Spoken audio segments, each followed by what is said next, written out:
On a recent phone call with a GM, I shared this statement that vague goals are silent killers. If you say things like, we need to sell more cars, we need more gross profit, or we got to reduce expenses, those type of statements are so vague, they're what I call fog. And if your people get lost in the fog, they end up getting discouraged, distracted, and circling back to the same old mistakes over and over and over again.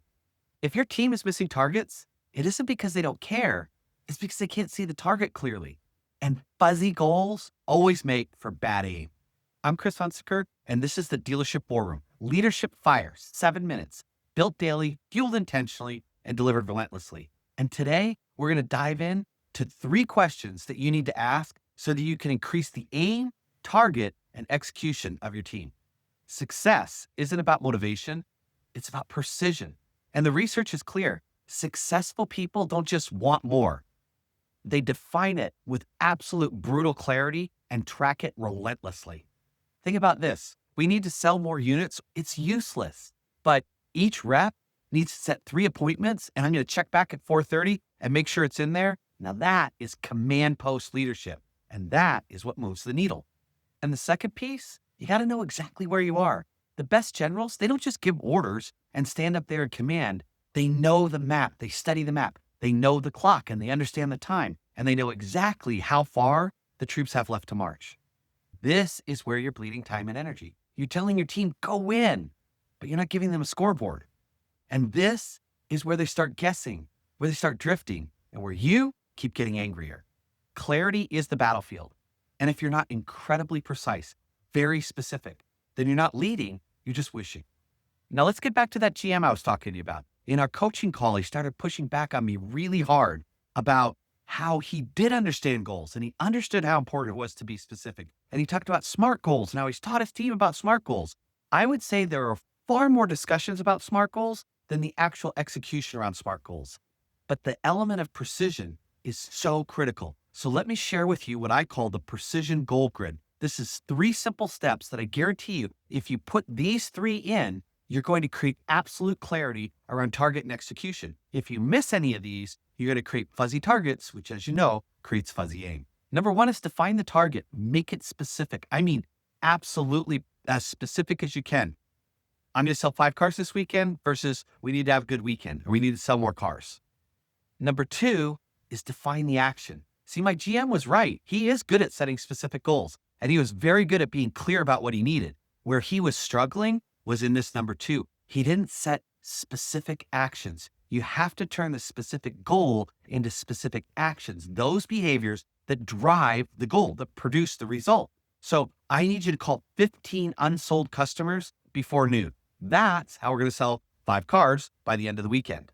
Now I know what you're saying. Right now you're thinking, Chris, why are you doing this in a podcast? I already know that the goals need specific, and I already know I need to have specific actions. I do that all the time. This isn't helping me.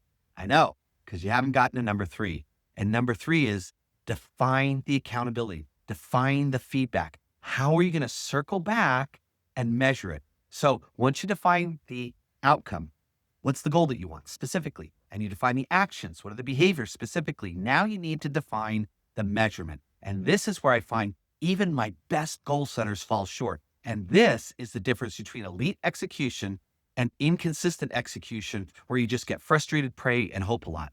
So now I've already talked about, we want to sell 5 cars this weekend, and we're going to call 15 unsold leads before noon. So what's the measurement? I'm going to circle back at 4:30 p.m. today and check in with each individual sales consultant on who did they call, what appointments did they set, where are they, who's coming in, and what do we need to do? It's those 3 together, and almost everybody is good at one of them. A lot of people are good at 2 of them. Very few teams and very few leaders are consistent on being good at all 3 of them. Simply put, if your goals don't have all 3, specific goal, specific behaviors, specific measurement, then they're not goals. It's just noise. So now I'm going to invite you to cross the insight to action bridge.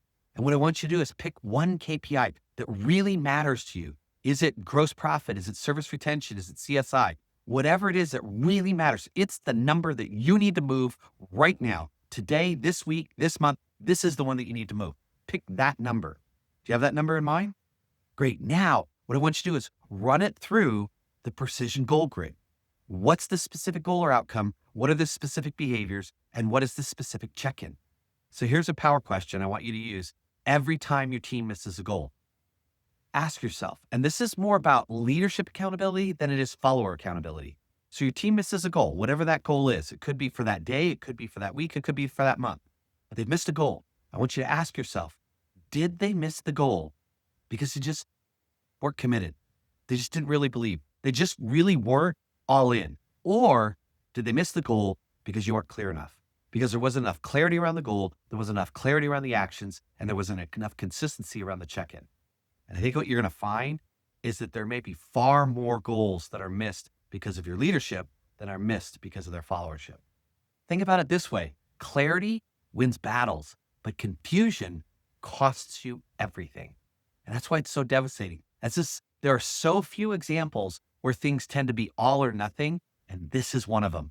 If you're not all in, you are by definition all out. If you're not absolutely clear, it doesn't matter what level of fuzziness you have because you're fuzzy. So today, run that precision goal grid. Look at it. What do you need to do? Tighten up your clarity, tighten up your behaviors, tighten up your check-ins and your follow-ups, and go out today and create some leadership fire. And I'll see you tomorrow in the dealership war room.